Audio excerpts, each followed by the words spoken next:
આ છે વિડીયોકોન એસી old model દોઢ ટન એસી. આ એસીમાં પ્રોબ્લેમ એ છે કુલિંગ નથી આવતું ને આપણે આવીને ચેક કર્યું એસીને તો કમ્પ્રેસર હાઈ એમ્પિયર બતાવે છે. કમ્પ્રેસર હાઈ એમ્પિયર મતલબ આમાં લો વોલ્ટેજનો પ્રોબ્લેમ હતો એ માટે કમ્પ્રેસર હાઈ એમ્પિયર થઈ ગયું છે. જો આગળ એમ્પિયર મીટરમાં તમને બતાવશો.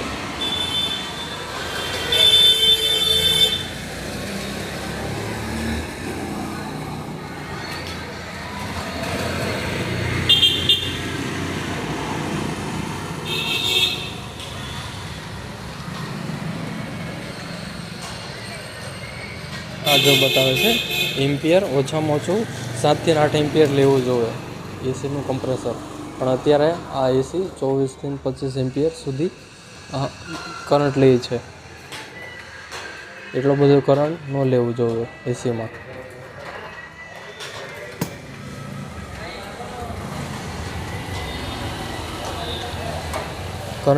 ઓવર કરંટ લેવાનું કારણ કમ્પ્રેસર હાઈ એમ્પિયર થઈ ગયું છે.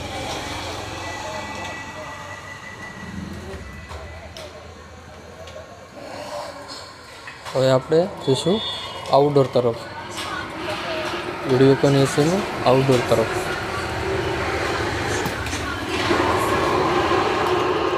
આ વિડીયોકોન એસી 1.5 TRનું આઉટડોર જમ્બો આઉટડોર છે.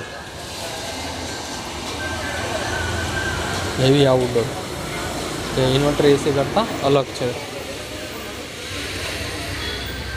આમાં આપણે ખોલીને ચેક કરેલું, કેપેસિટર ચેન્જ કરેલા છે, છતાં પણ કમ્પ્રેસર હાઈ એમ્પિયર પર ચાલે છે. આ તેનું કમ્પ્રેસર છે.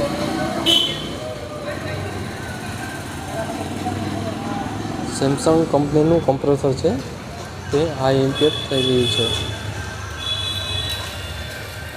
આ કમ્પ્રેસરને આપણે થોડો સમય બાદ ચેન્જ કરવાનું છે.